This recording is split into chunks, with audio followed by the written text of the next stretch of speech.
On today's special crossover edition of Locked On Wild and Locked On Blues, the Jets, the Avs, the Stars, the top three in the Central Division last year. So who's falling out for one of these two? Hey, this is Matt Boldy, and you're listening to Locked On Wild. You're Locked On Wild, your daily podcast on the Minnesota Wild. Part of the Locked On Podcast Network, your team every day. What's happening, everybody? Welcome to a special crossover edition of Locked On Wild and Locked On Blues, your daily podcast on the Minnesota Wild and the St. Louis Blues, part of the Locked On Podcast Network. We are your team each and every day, and we thank you for making both Locked On Wild and Locked On Blues your first listen each and every day as well. Make sure to subscribe to both shows so you don't miss out on any new episodes throughout the week. Today's episode is brought to you by FanDuel. Football season is right around the corner. Visit the FanDuel app today and start planning your futures bets right now. On today's episode, Haley Taylor-Simon of Locked On Blues joins us as we take a look at both teams that are going to be eager to jump into the top three of the Central Division. We'll take a look at a full season of Jim Montgomery coming up, as well as, I'm sure, a look at the Kirill Kaprizov contract situation. My name is Seth, Toupal, host of Locked On Wild, joined, as mentioned, by Haley Taylor-Simon of Locked On Blues. Haley, it's been a little bit of a quiet last month or so of the offseason, but that's okay. We're getting ready for the start of the NHL season, and really excited to dig into what I expect are two teams that are going to give the Jets, the Avs, and the Stars a little bit of a fight this year. Absolutely. Hi, Seth. Glad to be here with you talking again. I think last year you and I did predict that both of our teams would make the playoffs. So this is the first time we've done a collab since then. So always good talking to you because good things happen.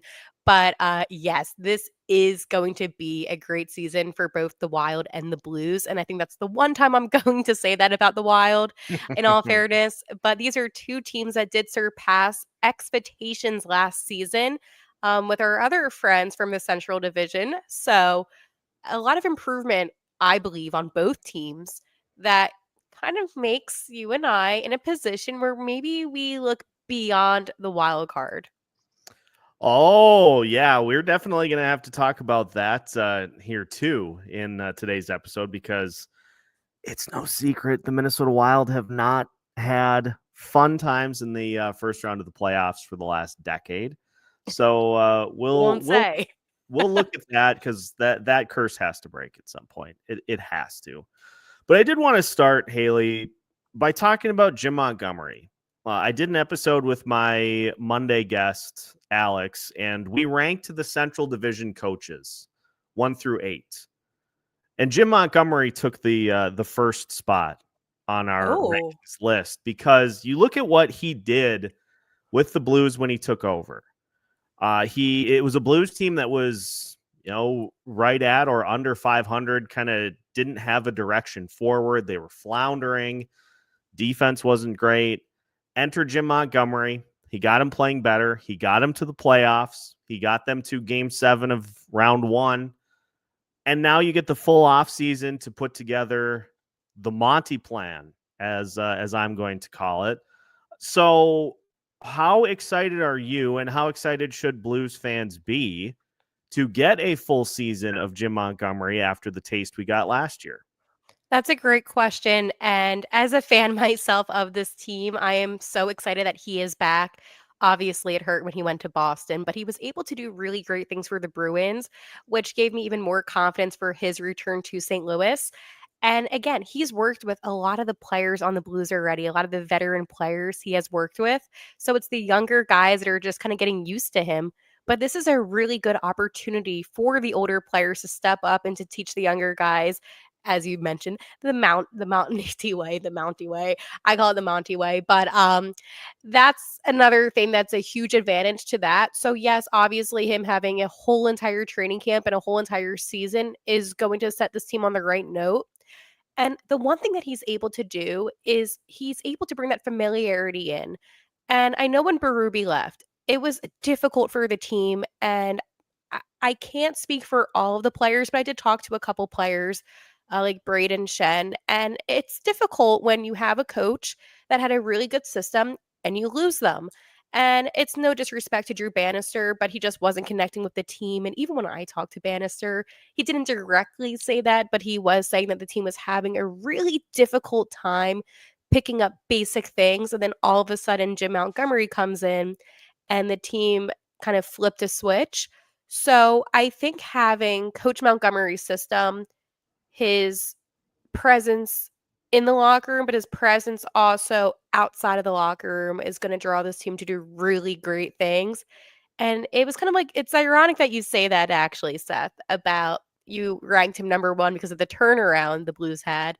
And it just brings me back to the year that the Blues won the Cup when the Blues had a turnaround when Craig Berube was brought in. So there's something said about having a coach that comes in a little bit halfway through the season or before halfway through the season, coach, Berube's case, and you're able to do some really great things. Haley, let's talk about the Blues defense a little bit. I know Torrey Krug is on IR, and so that leaves the Blues in a little bit of a hole before the season even starts.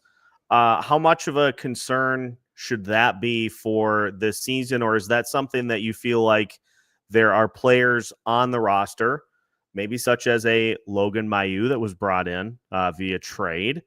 Do you feel like there's opportunity for this defense to overcome that loss, or is that something that's going to be felt, especially early on in the season? Yeah, so with Torrey Krug, it is so unfortunate what happened with his ankle, and I suspect that he's actually not going to play an NHL game again. It's unfortunate, but he's just at that age. So I feel like that's something that I've accepted for about a year now. So anyways, to answer your question, there is always the possibility of Logan Mailloux, who came in through the trade with Zach Bolduc. But I think that you need to evaluate how he plays at training camp before you go ahead with that decision. He did play 7 games with Montreal. Wasn't the best, honestly. Yeah, it could have been worse, but it wasn't the best. But he does have a lot of potential. I mean, he was an all-star in the AHL a couple seasons ago and showed a lot of potential. But players such as Tyler Tucker, like, he has an opportunity to shine and to do some really good things. I suspect, though, and again, it's so infuriating when you know what's about to come. They're going to have Matthew Kessel on the opening day lineup, like something like stupid like that, in my opinion. Now, what I will say is that Cam Fowler stepped up big time last season, and he played some really great hockey. And again, you have a talent like a Colton Parayko who is going to probably go to the Olympics. You have Philip Broberg. So you do have some really great talent defensively. Unfortunately, they still have Justin Folk, but they did get rid of Nick Leddy. So that was a positive off to San Jose. But I also can't say that there's some of the younger guys too that might come out of training camp. But again, it just depends on camp. But yes, to answer your question, kind of throw it all back, Logan definitely has an opportunity. I just wouldn't. I'm 50-50 on it. I want to see how he does. Okay. One final one, then we'll swing it to break. And after the break, I'll give you the chance to pick my brain regarding the Minnesota Wild. We got to talk about Jake Neighbors, who just, you look at what he did this past season. He had 22 goals, 46 total points, and looks to be a player on the verge of a massive breakout. And you couple that with what the Blues already have in Jordan Kyrou, in Robert Thomas, in some of these other names that have become pretty good offensive weapons. I think it just has a chance to be a Blues offense that scores a ton of goals this year. Yeah, I actually like that you mentioned Jake Neighbors. I was actually talking to my show about this, and I told them all, we haven't really talked much about Jake. He had a good season, but it wasn't anything spectacular. So thank you for actually bringing up Jake Neighbors. But Jordan Kyrou, the season that he had, another 70-point season, ranked 16th overall in goals scored in the NHL. Huge season for Ruzi. Also, of course, Robert Thomas. He did have bit of an injury in the beginning of the season, was able to overcome that, and he still performed well. Now, what I will say about the Blues' offense, though, it's Dylan Holloway. And it's ironic, actually, today, Seth, that this episode has gone out, because this is the day that the offer sheets were made to Edmonton. So, yes, this is anniversary day. So, with the chemistry that Jordan Kyrou and Dylan Holloway have, especially with Dylan Holloway being healthy for next season, the Blues are going to be an offensively strong team. They're going to be offensively dominant. They're going to score probably more than you've seen them in the past score. And I feel like a lot of teams that have doubted the Blues, and I get it. When you look at the Blues as maybe third and fourth line from this past season, the fourth line actually played quite well, in my opinion. You might say, I don't recognize those names. They're not that talented. They don't put up enough points. But this is a speedy offensive team, a deep offensive team, and a scary offensive team. And you've got the opportunity to get Jimmy Snuggerud regular playing time. Had to throw the Minnesota plug in there, of course. Oh, Snuggie is great. Thank you, Minnesota. Yeah, trust me, if the Minnesota Wild had all of the Minnesota either born or the players that went to the U on their roster, they would run out of room for banners, for cups, for all those things. Because despite what many may say, it is, of course, the state of hockey, because we are the pipeline to the NHL. For all those people that say you can't call yourself the state of hockey because you don't have a Stanley Cup, that's not why we do it. We do it because we're the pipeline. So hey, I agree with that one, actually. Shout out Minnesota. There's a lot of great Minnesotians out here in the NHL. There is a elite level of Minnesotans that make the NHL home. Let's get a break in, and then I will flip and give Haley the chance to ask some Minnesota Wild related questions. So we will talk Minnesota Wild as we continue today's episode of Locked On Wild and Locked On Blues right after this. Today's episode of Locked On Wild and Locked On Blues is brought to you by FanDuel. August 26th is officially FanDuel Futures Day, a brand new holiday for football fans who live for bold predictions and preseason hunches. For just 24 hours, FanDuel is giving you deals on NFL season predictions. So whether you're calling your MVP, eyeing a long shot division winner, or are ready to crown your Super Bowl champion before week one even kicks off, this is your moment. So take a flyer on Justin Jefferson to win the MVP. Go crazy. Take a flyer on J.J. McCarthy to win Offensive Rookie of the Year. Go nuts. Take a flyer on the Minnesota Vikings to win the Super Bowl. Hey, let's not get crazy here. Visit the FanDuel app today and start planning your futures bets now, because FanDuel Futures Day is one day and one day only. FanDuel, play your game. Welcome back to today's special crossover edition of Locked On Wilds and Locked On Blues. Again, we thank you for making both shows your first listen each and every day. Make sure to like and subscribe so you don't miss out on any new episodes throughout the week. Haley, the floor is yours. Thank you. Thank you. So, of course, I need to ask, it's the guy that does the intro to your show, Matt Boldy. Will he be a point per game player this season? Ooh, I like this. And I think he will, because I think we saw a little bit of the unlocking of the Matt Boldy experience in the postseason against the Vegas Golden Knights. He had 5 goals in the 6 games. He really just looked like a guy on a mission to make a big impact in that series. He did. Vegas threw more and more at him and Kirill Kaprizov as the series unfolded, which is why the Golden Knights got the upper hand in that series. But I think after a season in which Boldy, had a career high in points again, his goals have dipped the last couple of seasons because he's played more of a top-line role with Kirill Kaprizov, with Joel Eriksson Ek. So he's become a little bit more of a facilitator. And I think if the Wild do move Matt Zuccarello back up to the top line with Marco Rossi, who I'm just going to assume is going to be on the roster day one, That'll put Matt Boldy in more of a scoring role on the second line. And I think Vladimir Tarasenko, former Blue, Oh, we is love Vladdy. a little bit more of a playmaker than they've had there in previous years. He's a guy that can shoot the puck. He can let it rip. So I do think we're going to see Matt Boldy become a point per game player. I don't think we're going to maybe see a 40-40 season yet, but he definitely has it in him. He was on pace early on in the season for a 50-50, which would have been amazing. But I do think we see him amp it up because that's about the next step for him. He was over 0.75 points per game this past season. If he gets it up to a point per game, he's really going to take that next step. And $7 million for a guy like that, what a bargain.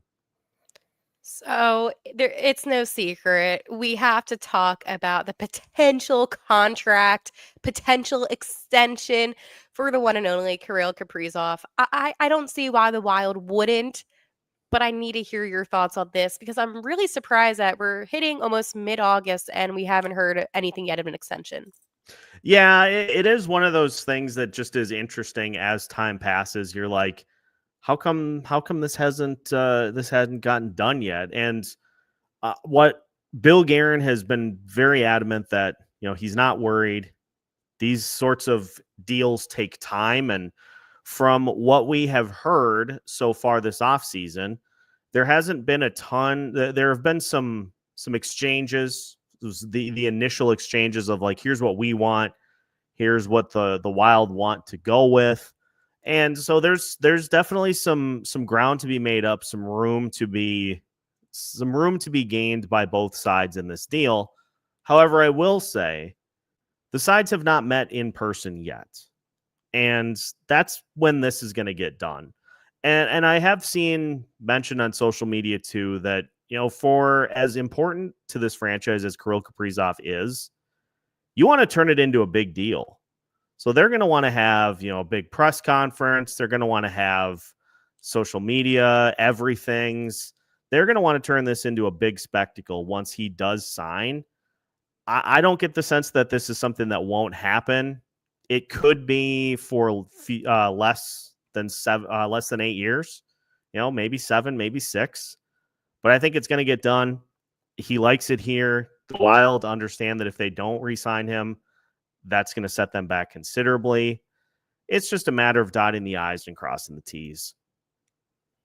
That's fair. So another player, we're going to switch to between the pipes. It's Filip Gustavsson. So obviously Swedish player, 27 years old. And of course I know about him because with the Swedes, I've been actually keeping my eyes out with the Olympic stuff. Anyways, how do you think he's going to do this season? I know Marc-Andre Fleury is not playing any more hockey, former Minnesota Wild.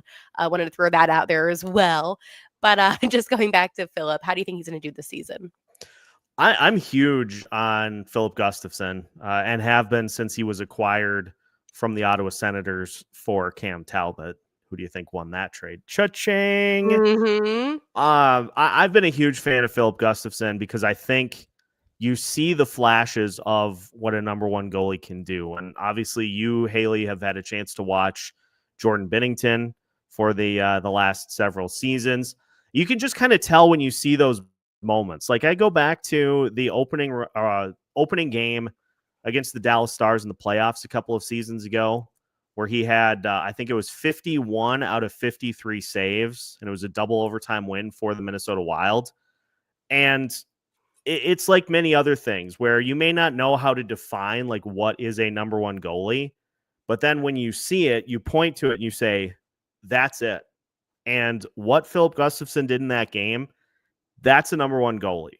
And his numbers, since he became a full-time starter, he's top 10 in goals against average and save percentage. And he routinely is like a half a goal to a full goal saved above expected. So these are all the marks of a goalie that deserves to be rewarded as a franchise guy. And I know Jesper Wallsted's still in the pipeline, but what's wrong with having two goalies? What's wrong with having two guys that can potentially be franchise type goalies and just having a little overlap? I hope they keep him because I think he has won them many games over the course of his tenure. And I think with now it being clearly his net, I think you could see Filip Gustavsson in 50, 55 starts if he can stay healthy. I think you could see him have, 35, 40 wins, something along those lines, and those good peripheral numbers. I think he could get some Vezina votes this year. Yeah, wow. Okay. I didn't expect Vezina at the end. Wow. So you think he's going to play the way that he did a couple seasons ago then? I do. Wow. Seth, that actually had me speechless. I was going to ask you my next question. I'm like, wait, Vezina. Okay. If that happens, I'll give you the credit. That took me by surprise. He may not be a finalist, but I think he will definitely garner some votes. Okay. Well, that seems like it could happen 100%. And then my final question for you is about prospects. Talk to me, any prospects that you expect to make the team this upcoming season. Yeah, there are going to be a few that I think will play key roles on this team, whether it be Danila Yurov, who is coming to North America for the first time after being in the KHL for the last few seasons. He expects to be somebody that makes the lineup and can make an impact in the top six. You've also got Zeev Boyum, who got his cup of tea with the Wild last year and played some in the playoffs. He'll be a big impact player for the Minnesota Wild this year. And then another couple of guys that could potentially grab some spots. Liam Ogren, who's been up and down with the Wild the last couple of years. He went crazy in the gym this offseason, so he looks like he's in position to take a roster spot. And David Jiricek, who the Wild traded 2 arms, 2 legs, a third arm, and half of a third leg to get. I think it's going to be really interesting to see how he's utilized. He's got a big body. I think he could be another defenseman that helps out, but he may be a little further behind than Zeev is right now. It's funny you say that, and I'm like, there's another Jiricek that I like a lot. I'm telling Yeah. you, it's you know what? I wish that Luke Shen actually stayed ironically with Nashville. Here's the thing. I love the whole siblings being in the NHL, but again, I'm an Adam, you're a Czech, obviously you're David. But it's cool that, they're both, here in the Central. Yeah, hopefully there's not too much of a Oh, rivalry wait. between the two, but Luke went to Winnipeg, yeah. oh. I don't know why he went to Pittsburgh for a hot minute. Yeah. Okay, I wasn't crazy. He just didn't do anything in the playoffs. I feel like everybody goes to Pittsburgh for a hot minute. For a hot minute, yeah. And I'm like, oh, yeah, he definitely did not do anything in the playoffs for me to remember. And then I was like, oh, wait, yep, both the parents were there, so. Hockey. Well, let's dive into our big debate for segment 3, because these two teams, I think, like last year, are going to be right in the thick of the playoff push. So when we come back from the break, we'll talk about which of the top 3 teams is in danger of walking the plank. That is as we finish today's crossover edition of Locked On Wild and Locked On Blues after this. Today's edition of Locked On Wild and Locked On Blues is brought to you by Indeed. You just realized your business needed to hire somebody yesterday. How can you find amazing candidates fast? Well, that's the easy part. You just use Indeed. When it comes to hiring, Indeed is all you need. Stop struggling to get your job post seen on other sites. Indeed's sponsored jobs put your post at the top of the page and help you reach the right candidates faster. And as somebody who's on the job hunt this past summer, I can attest those sponsored job posts are the first things that I saw when I was looking in particular categories. So they do get to you. And then from there, Indeed will plug your skills in to the qualifications that the job is looking for, almost like they're trying to tie 2 pieces of string together to pull you in closer. Now you can speed up your hiring process with a $75 sponsored job credit. Just go to Indeed.com/lockedon right now and support our show by saying you heard about Indeed on this podcast. Terms and conditions apply. Hiring? Indeed is all you need. Final segment of today's special crossover edition of Locked On Wild and Locked On Blues. Again, we thank all of you wonderful listeners for making both shows your first listen each and every day. We are, of course, your team each and every day as well. And we thank you for subscribing on whatever platform you listen, whether it be in the car, on your phone, at work. You know, if you're one of those that listens at work while you're trying to be productive, hey, I salute you because I do it too. Haley, let's talk about the Central Division to finish things up today. Last year, it's been not even just last year, it's been the last couple of seasons. Pretty familiar names at the top of the list, whether it be the Dallas Stars, the Colorado Avalanche, the Winnipeg Jets. Those were the three last year. And then you had the two wildcard teams from the Central in the Minnesota Wild and the St. Louis Blues. So which of the top three do you think has the most likely chance of falling out of the top three and either being a wild card or missing the playoffs entirely? Well, they're going to hate me for this because they don't like me as it is, but the Winnipeg Jets, they're actually going to miss out on the playoffs. And the reason why I say this is, and I always say this, is goalies are your most important players when you need it. And I watched Connor Hellebuyck get pulled out of every single away game for the Jets in the first round last season in the playoffs, this past playoffs. And the thing about the Jets is I know that they sustained some injury and that's the excuse that these Winnipeg fans want to make, but it doesn't matter. You still need your third and fourth line guys to play well, and they don't. They played slow and lackadaisical. And I'm not trying to be a hater, but they didn't do enough this offseason for them to improve significantly. And when I look at teams such as the Avalanche, and I look at teams such as the Dallas Stars, I see two really strong competitive teams. I personally think the St. Louis Blues will have the third seed. However, I know what you're going to say. Oh, it's going to be the Wild. Hey, it might be. But either way, it's not going to be the Jets. Yeah, I'm a little, I don't want to say puzzled, but I think we are seeing the effects of having a bunch of contracts right at the same time, kind of strapping your funds. And as somebody who saw the second half of the season with Gustav Nyquist and how that worked out with arguably the most important goal in that series being called back due to being offsides by simply not sticking your leg out. Don't get me started on that, or I'm going to go off in a huge tangent. Hey, listen, if I hear 1.6 seconds, I'm the same way. Hockey and even just little phrases that can set people completely off the deep end. I just don't really feel like Gustav Nyquist has much left in the tank based on what I saw this past season from him, and signing him to a deal that makes it seem like he's going to play at minimum like middle 6 minutes, and also banking on Jonathan Taves to be able to come back after 2 years away, and also banking on him being able to make an impact in the middle six. That's a gamble, in my opinion, and it does not replicate what Nikolai Ehlers brought.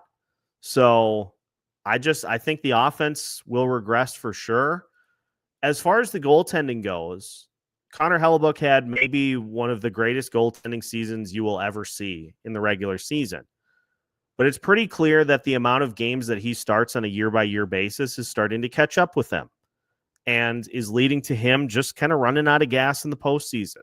Now, he did rebounds for the most part in the second round, but in that first round, he got cooked. Like, he just got cooked by the Blues.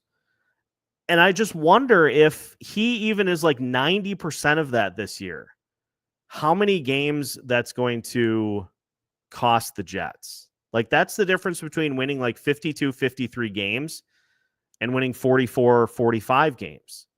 That's like a 10-point swing. And then in that case, you are third and or a wild card team. So I think it's consensus. I think it's the Jets that stand the biggest chance to drop. Isn't it crazy, though, like winning the President's Trophy and being the best team in the regular season, of course, to now being a team that potentially won't make the playoffs. I mean, this is why I love hockey, because it can change in a second. Yeah. But again, I want to say this too. I wish nothing but the best for Jonathan Taves and everything that he's gone through. And I'm super happy to see him back in the NHL. Okay. I know people are going to hate me for that one. Oh my God, he was on Chicago. I know. But the point is that you just didn't do enough, even having him join Winnipeg to improve that team. And again, I might have a little bit more of my anger towards the Jets right now just because of how everything went down in the playoffs. But again, looking at this from a non-biased standpoint, I can't say that the Avalanche and the Dallas Stars are going to do worse. Yeah. Well, That wouldn't be fair to say that. And the other thing too that I'm just looking at now is the Jets have been almost to a shocking level very, very healthy the last few seasons. Like, I was just counting on their roster, and they had 12 players that started 70 or more games on the roster, and that included several that started 82. And those are your key pieces like Kyle Connor, Mark Scheifele, Cole Perfetti, Nino Niederreiter, Alex Iafallo, Dylan DeMello. They all started 82 games. So you're talking about a top six, a middle six that is mostly intact the whole season. And I just take it from somebody who has seen some of the most injuries you'll ever see over the last 2 years. Yeah. Health does not last, no matter how much you want it to. So I think it's the Jets, and Yeah. I'm not sorry about it. Now, I actually have a question for you because we were right last season, and I love that we were right. You said that the Wild would get the wild card one, and I said the Blues would be wild card two. Tell me your thoughts now. We need to have this on record, Seth, of your predictions for this upcoming season. See, I'm going to bump both up one spot. I think the Wild will get the 3. I think the Blues will get wild card 1. And I think Utah will get wild card 2. Ooh. So I want to say on record, I know I was kind of joking about the Blues getting the 3rd seed. In my actual prediction episode, which is on my channel that you can look at Locked On Blues, I did say that the Blues would get wild card 1 and that the Wild would get the 3 seed. But for the wild card 2, I had a team that almost got it last year, and that is the Calgary Flames. I do have them in that position. I like that. I think Calgary will definitely be in the mix. I don't know about you, but I just at this point, I don't know if Nashville can. I don't know if they can make the comeback. Like I think so. that grouping is just kind of fractured. It was bad. Yeah, it's going to take them moving some pieces, getting new talent in for them to get back to the playoffs. So I don't think Nashville does it. Chicago's not going to do it. At that point, Utah's young and fun. Why not? And it's funny too. You and I were the only 2 people that also said that Nashville was not going to have a good season. Like, we were on it last year for the predictions. The only thing about Utah, I mean, they could. I watched a lot of Calgary hockey. So for me, I'm just a little bit biased. I didn't watch as much Utah. I was like locked in. Well, when you think a team might surpass you and it's the playoffs at stake, you're going to watch a lot of hockey of that said team. But yeah, I could see Utah too. I will say too that I think Calgary has the most, like, percentage wise, I think they probably have the better likelihood to do it. It feels like Utah kind of has to have a few things go their way in order to get that wild card spot, and they have to have a few things from the other teams not go their way. So I think the odds of it being one of those teams are very, very good, and we'll just have to see who's right. Clayton Keller stays healthy, hometown guy, by the way. Shout out, Mr. Keller and Clayton. I know that he one time watched my episode, so that was cool. Well, again, it's like, when you have like the titles and it's like, what's going on with my son? And it's like, oh no, she was just talking about the game. But no, again, like, as long as he stays healthy, because he is the best player on the team, And I think that's the difference between maybe a team like the Flames versus Utah.